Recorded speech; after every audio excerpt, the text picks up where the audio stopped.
मधुबन के बाबा, मधुबन के बाबा मुरली वाले, आपका क्या कहना, आपका क्या कहना। ओम शांति। आज 7 जनवरी 2023 के साकार मधुर महावाक्य हैं। आज मीठे मीठे बाप दादा बोले, मीठे बच्चे, तुम्हें बाप द्वारा बाप की लीला अर्थात ड्रामा के आदि मध्य अंत का ज्ञान मिला है। तुम जानते हो अब ये नाटक पूरा होता है, हम घर जाते हैं। बाबा ने कहा, मीठे बच्चे, तुम्हें बाप द्वारा बाप की लीला अर्थात ड्रामा के आदि मध्य अंत का ज्ञान मिला है। तुम जानते हो अब ये नाटक पूरा होता है, हम घर जाते हैं।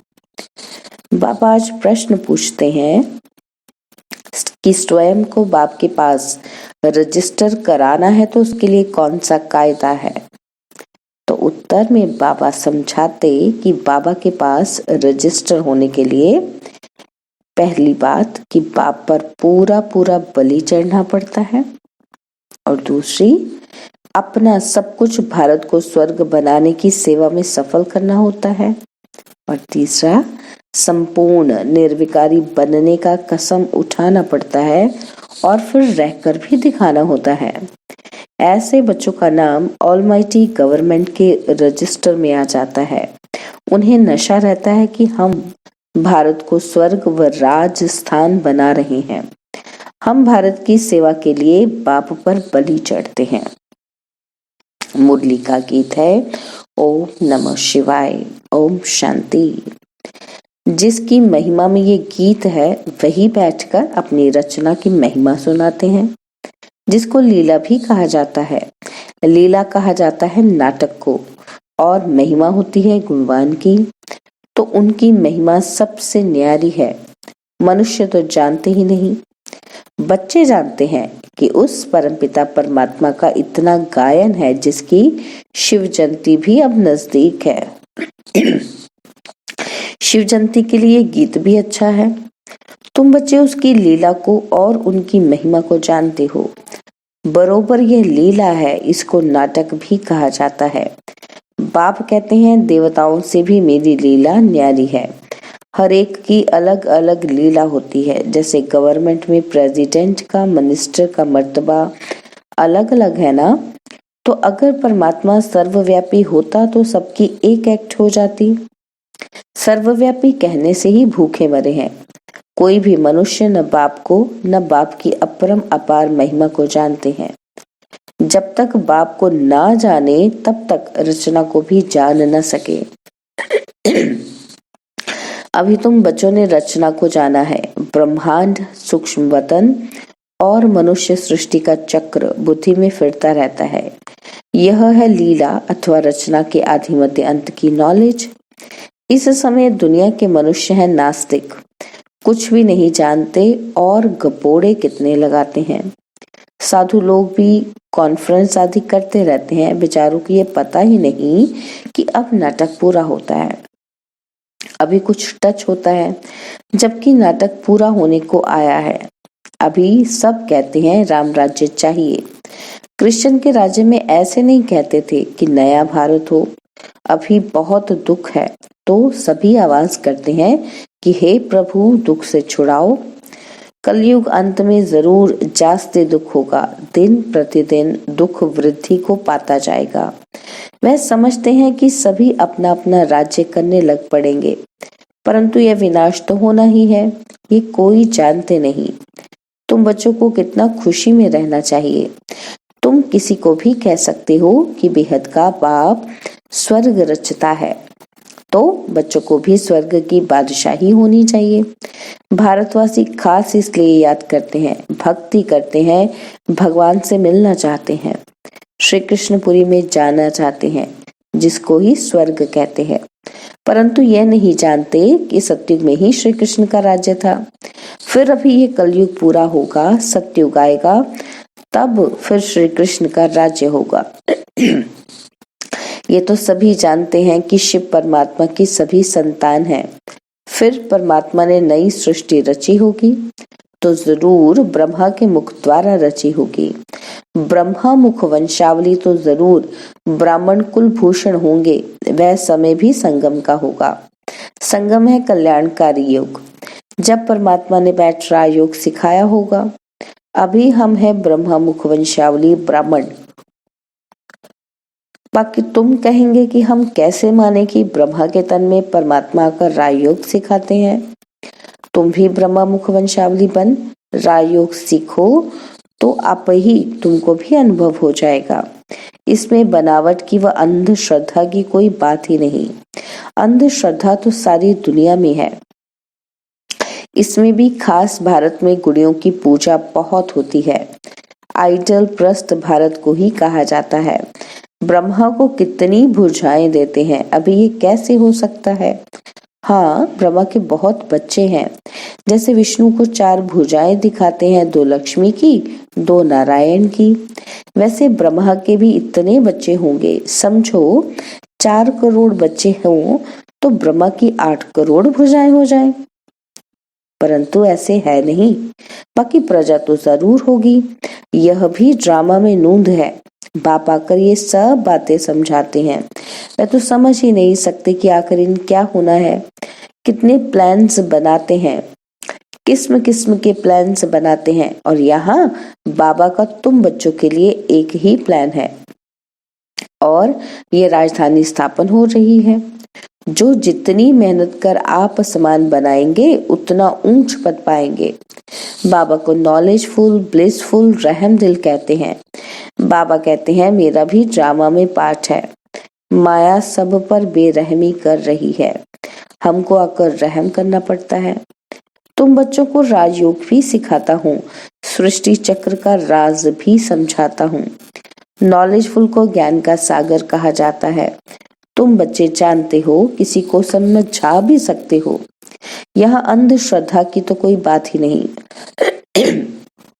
हम निराकार परमपिता परमात्मा को मानते हैं। पहले पहले उनकी महिमा करनी चाहिए कि वह आकर राजयोग द्वारा स्वर्ग रचते हैं और फिर स्वर्गवासियों की महिमा करनी चाहिए। भारत स्वर्ग था तो सभी सर्वगुण संपन्न 16 कला संपूर्ण थे। 5000 वर्ष की बात है। तो परमपिता परमात्मा की महिमा सबसे न्यारी है। फिर है देवताओं की महिमा। इसमें अंधश्रद्धा की कोई बात नहीं। यहाँ तो सब बच्चे हैं, फॉलोअर्स नहीं है। ये तो फैमिली है। हम ईश्वर की फैमिली हैं। असल में तो हम सब आत्माएं परमपिता परमात्मा के बच्चे हैं, तो फैमिली हुई ना। वह निराकार फिर साकार में आते हैं।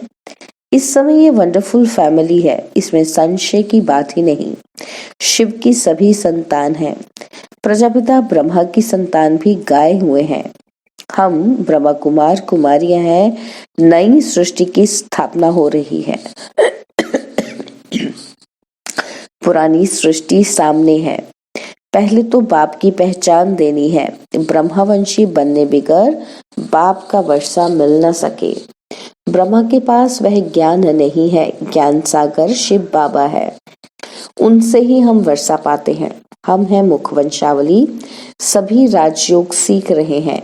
हम सबको पढ़ाने वाला शिव बाबा है, जो इस ब्रह्मा तन में आकर पढ़ाते हैं। ये प्रजापिता ब्रह्मा जो व्यक्त है, वह जब संपूर्ण बन जाते हैं तब फरिश्ता बन जाते हैं। सूक्ष्म वतन वासियों को फरिश्ता कहा जाता है। वहाँ हड्डी मांस नहीं रहता। बच्चियां साक्षात्कार भी करती हैं। बाप कहते हैं भक्ति मार्ग में अल्पकाल का सुख भी मेरे द्वारा ही तुमको मिलता है। दाता मैं एक ही हूँ, इसलिए ईश्वर अर्पण करते हैं। समझते हैं ईश्वर ही फल देते हैं। साधु संत आदि का कभी नाम नहीं लेते हैं।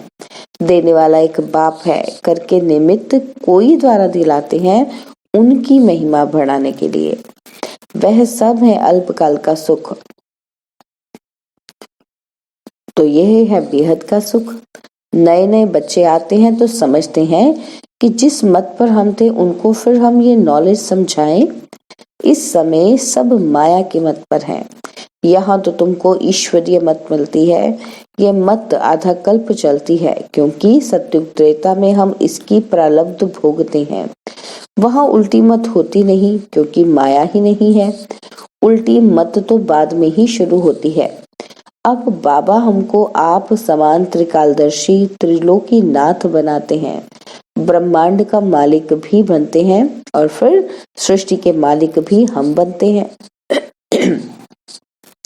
बाप ने बच्चों की महिमा अपने से भी ऊंच की है। सारी सृष्टि में ऐसा बाप कभी देखा जो बच्चों के ऊपर इतनी मेहनत करे और अपने से भी तीखा बनाए? कहते हैं, तुम बच्चों को विश्व की बादशाही देता हूँ, मैं नहीं भोगता। बाकी दिव्य दृष्टि की चाबी मैं अपने हाथ में रखता हूँ। भक्ति मार्ग में भी मुझे काम आती है। अब भी ब्रह्मा का साक्षात्कार कराता हूँ कि इस ब्रह्मा के पास जाकर राजयोग सीख भविष्य प्रिंस बनो। यह तो बहुतों को साक्षात्कार होता है।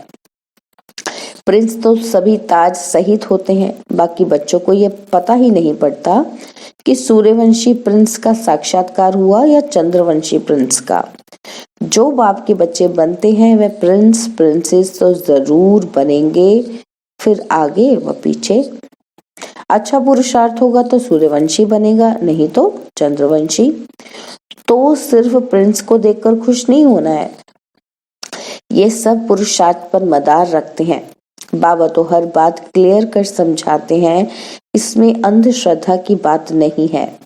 यह है ईश्वरीय फैमिली, इस हिसाब से तो वह भी ईश्वरीय संतान है, परंतु वह कलयुग में है और तुम संगम पर हो।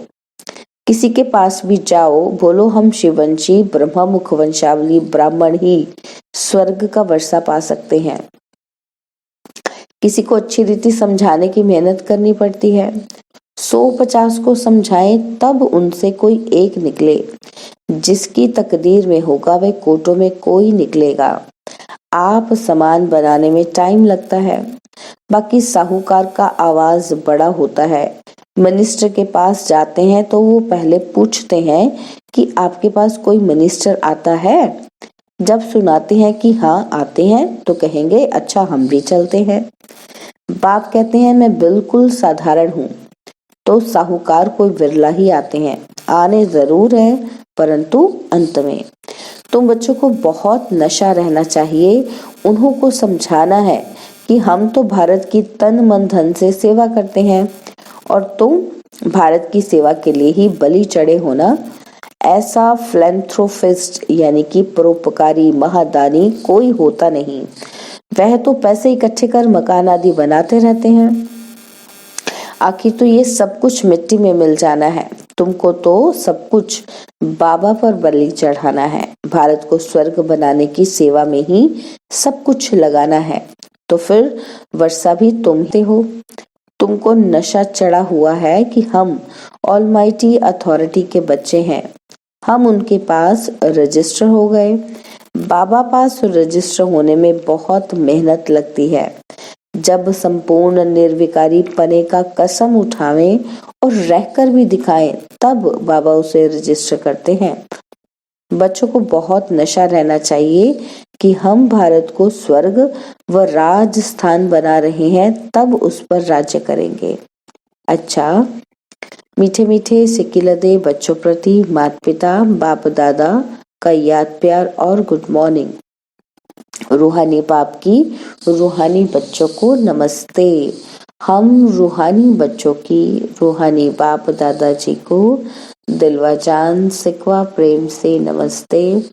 ओम शांति। प्यारे बाबा, मीठे बाबा, मेरे बाबा, शुक्रिया बाबा, शुक्रिया बाबा, शुक्रिया बाबा। धारणा के लिए मुख्य सार। पहला पॉइंट, हम ईश्वरीय संतान एक ईश्वर की फैमिली के हैं। हमें अभी ईश्वरीय मत मिल रही है। इस रूहानी नशे में रहना है, उल्टी मतों पर नहीं चलना है। और सेकंड पॉइंट है, भारत की सेवा के लिए ब्रह्मा बाप के समान पूरा पूरा बलि चढ़ना है। तन मन धन भारत को स्वर्ग बनाने में सफल करना है।